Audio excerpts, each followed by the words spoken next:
Hello, അസ്സാം വലൈക്കും, നമസ്കാരം. അപ്പോൾ നമ്മുടെ ഇന്നത്തെ വീഡിയോ എന്ന് പറയുന്നത് നല്ല ടേസ്റ്റി ആയിട്ടുള്ള എന്നാൽ വളരെ സ്പെഷ്യൽ ആയിട്ടുള്ളൊരു സമൂസയുടെ റെസിപ്പിയാണ് കേട്ടോ. നല്ല ടേസ്റ്റി ആയിട്ടുള്ള സമൂസ തന്നെയാണ്. സാധാരണ നമ്മൾ ചിക്കൻ കൊണ്ടും ബീഫ് കൊണ്ടൊക്കെ തന്നെ സമൂസ ഉണ്ടാക്കാറുണ്ട്. പക്ഷേ ബീഫ് കൊണ്ട് ഉണ്ടാക്കുന്ന സമൂസയ്ക്ക് ഒരു പ്രത്യേക ടേസ്റ്റാണ്. അപ്പോൾ ഇന്ന് നമ്മൾ ചെയ്യാൻ പോകുന്നത് ബീഫ് കൊണ്ടുള്ളൊരു സമൂസയാണ്. അപ്പോൾ എന്തായാലും നിങ്ങൾ വീഡിയോ മുഴുവനായിട്ടും തന്നെ കണ്ടു നോക്കുക. അപ്പോൾ ഇനി എങ്ങനെയാണ് നല്ല ടേസ്റ്റി ആയിട്ടും നല്ല പെർഫെക്റ്റ് ആയിട്ടും ഈ ഒരു ബീഫ് സമൂസ ഉണ്ടാക്കിയെടുക്കുന്നത് എന്നുള്ളത് നോക്കാം. അപ്പോൾ ആദ്യം തന്നെ നമ്മുടെ ഈ ഒരു സമൂസയിലേക്ക് വേണ്ടിയിട്ടുള്ള ഫില്ലിംഗ് ആണ് നമ്മൾ റെഡിയാക്കിയിട്ട് എടുക്കുന്നത്. അപ്പോൾ അതിന് വേണ്ടിയിട്ട് ഇതൊരു പാന് ഞാൻ സ്റ്റൗവിൽ വെച്ച് ചൂടാക്കി എടുത്തിട്ടുണ്ട്. ഇതിലേക്ക് ഒരു 3 ടേബിൾ സ്പൂണോളം ഓയിൽ ഒഴിച്ച് നല്ലപോലെ ചൂടാക്കിയിട്ട് എടുക്കുകയാണ്. അപ്പോൾ ഇത് ഓയിലൊക്കെ ചൂടായി വന്നിട്ടുണ്ട്. ഇനി നമുക്കിതിലേക്ക് 3 മീഡിയം സൈസ് ആയിട്ടുള്ള സവാള ഇതുപോലെ വളരെ ചെറുതായിട്ട് ചോപ്പ് ചെയ്തെടുത്ത് ചേർത്ത് കൊടുക്കാം. ഈ സവാള നമുക്ക് പെട്ടെന്നൊന്ന് വഴണ്ടി കുഴഞ്ഞ് കിട്ടാൻ വേണ്ടി ഞാനിതിലേക്ക് ഒരു 1/2 ടീസ്പൂണിൻ്റെ അടുത്ത് ഉപ്പ് ഈ ഒരു സമയം ചേർത്ത് കൊടുക്കുന്നുണ്ട്. അപ്പോൾ ഉപ്പ് കൂടെ ചേർത്തിട്ട് നന്നായിട്ട് തന്നെ വഴറ്റിയിട്ട് എടുക്കുകയാണ്. ഈ സവാള നന്നായിട്ട് കുഴഞ്ഞ് ട്രാൻസ്പെറൻ്റ് ആയി കിട്ടുന്നവരെ നമ്മൾ ഇതുപോലെ വഴറ്റിയിട്ട് എടുക്കണം. സവാളയൊക്കെ നല്ല പോലെ തന്നെ വഴഞ്ഞു വന്നിട്ടുണ്ട്. ഇനി അടുത്ത് നമുക്ക് ഇതിലേക്ക് ചേർക്കാനുള്ളത് ഒരു ചെറിയ കഷ്ണം ഇഞ്ചി പൊടിയായിട്ട് അരിഞ്ഞതും അതിൻ്റെ കൂടെ മല്ലിയില, അതുപോലെ പച്ചമുളക്, കുറച്ച് കറിവേപ്പില, ഇത്രയും നമ്മൾ നന്നായിട്ട് പൊടിയായിട്ട് അരിഞ്ഞെടുത്താണ്. ഞാനിപ്പോൾ ഇവിടെ എല്ലാം ചോപ്പറിൽ ഇട്ടിട്ട് നല്ലപോലെ ചോപ്പ് ചെയ്തെടുത്താണ് കേട്ടോ. എല്ലാം കൂടെ ഒരുമിച്ച് ചോപ്പ് ചെയ്തെടുത്തതാണ്. അപ്പോൾ ഇതെല്ലാം കൂടെ ചേർത്തിയിട്ട് വീണ്ടും നല്ല പോലെ തന്നെ ഒന്ന് വഴറ്റിയിട്ട് എടുക്കുകയാണ്. പച്ചമുളക് നിങ്ങളുടെ എരിവിനനുസരിച്ചിട്ട് ചേർത്ത് കൊടുക്കാം. ഞാനിവിടെ ഒരു വലിയ പച്ചമുളകാണ് കേട്ടോ ചേർത്തിട്ടുള്ളത്. ഇതെല്ലാം കൂടെ ചേർത്തിട്ട് നന്നായിട്ട് വീണ്ടും വഴറ്റി കൊടുക്കുകയാണ്. ഇനി നമുക്കിതിലേക്ക് മസാലപ്പൊടികളൊക്കെ ചേർത്ത് കൊടുക്കാം. 1/2 ടീസ്പൂൺ മഞ്ഞൾപ്പൊടി ചേർക്കുന്നുണ്ട്, 1 ടീസ്പൂൺ നിറയെ മുളക് പൊടി ചേർക്കുന്നുണ്ട്. അതല്ലെങ്കിൽ നിങ്ങളുടെ എരിവിനനുസരിച്ചിട്ട് കറക്റ്റ് ചെയ്ത് കൊടുക്കുക. 1/4 ടീസ്പൂണോളം കുരുമുളക് പൊടി ചേർക്കുന്നുണ്ട്. അടുത്ത് നമ്മളിതിലേക്ക് ചേർക്കുന്നത് ഗരം മസാല പൗഡർ ആണ്. അതും നമുക്കൊരു 1 ടീസ്പൂണിൻ്റെ അടുത്ത് ചേർത്ത് കൊടുക്കാം. ഒരു 1/2 ടീസ്പൂണിൻ്റെ അടുത്ത് വലിയ ജീരകം പൊടിച്ചെടുത്ത് കൂടെ ചേർക്കുന്നുണ്ട്. അപ്പോൾ ഇത്രയും മസാലപ്പൊടികളാണ് ഞാനിതിലേക്ക് ചേർക്കുന്നത്.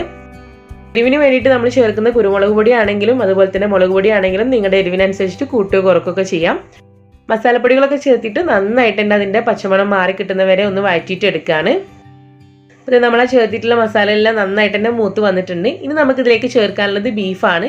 ബീഫ് ഞാനിവിടെ ഓൾറെഡി വേവിച്ച് വെച്ചതാണ്. സാധാരണ നമ്മൾ ബീഫൊക്കെ വേവിക്കുന്ന പോലെ തന്നെ മഞ്ഞൾപ്പൊടിയും മുളക് പൊടിയും ഇഞ്ചി അതുപോലെ തന്നെ വെളുത്തുള്ളി ചെറിയുള്ളിയൊക്കെ ചേർത്തിട്ട് വേവിച്ചെടുത്തുള്ള ബീഫാണിത്. ഉപ്പൊക്കെ ചേർത്തിട്ട് വേവിച്ചെടുത്തുള്ള ബീഫാണ്. അത് ചെറുതായിട്ടൊന്ന് ചീകി എടുത്തിട്ട് ചേർക്കാം കേട്ടോ. നമ്മുടെ കൈ വെച്ചിട്ട് തന്നെ നല്ലപോലെ വെന്ത് കഴിഞ്ഞാൽ നമുക്കിതുപോലെ ചീകി എടുക്കാൻ കഴിയും. എന്നിട്ട് അതും കൂടെ ചേർത്തിട്ട് മസാലയിൽ നന്നായിട്ട് തന്നെ മിക്സ് ചെയ്തിട്ട് എടുക്കുകയാണ്. അപ്പോൾ നമ്മുടെ സമൂസയിലേക്ക് വേണ്ടിയിട്ടുള്ള ഫില്ലിംഗ് ഇവിടെ റെഡി ആയിട്ടുണ്ട്. നല്ല ടേസ്റ്റി ആയിട്ടുള്ള ഒരു ബീഫ് ഫില്ലിംഗ് ആണ് കേട്ടോ അത്. ഇനി അടുത്ത് നമുക്ക് ചെയ്യാനുള്ളത് നമ്മുടെ സമൂസയുടെ ഷീറ്റിലേക്ക് ഇത് ഫില്ല് ചെയ്തിട്ട് ഫോൾഡ് ചെയ്തിട്ട് എടുക്കുക എന്നുള്ളതാണ്.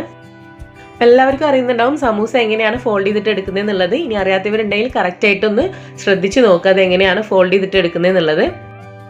ഇതേ രീതിയിൽ നമ്മൾ ട്രയാങ്കിളായിട്ടാണ് ഇതേ രീതിയിൽ ആദ്യം ഒന്ന് മടക്കി കൊടുക്കുന്നത്. അതിനുശേഷം വീണ്ടും ഈ ഭാഗത്തേക്ക് മടക്കാണ്. അപ്പോൾ നമുക്ക് ഇതുപോലൊരു പോക്കറ്റ് കിട്ടും.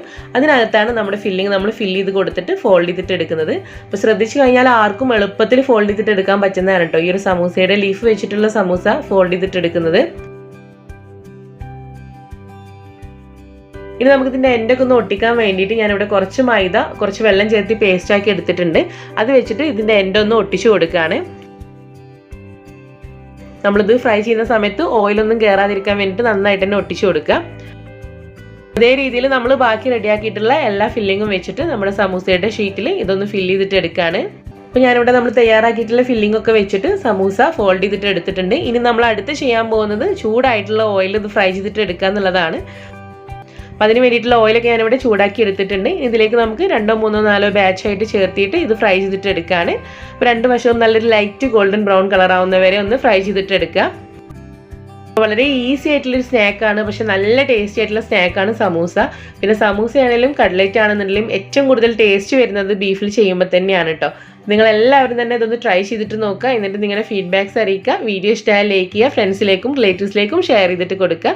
പിന്നെ ഇൻഷാ അല്ലാഹ് നമുക്ക് അടുത്ത വീഡിയോ ആയിട്ട് കാണാം. താങ്ക്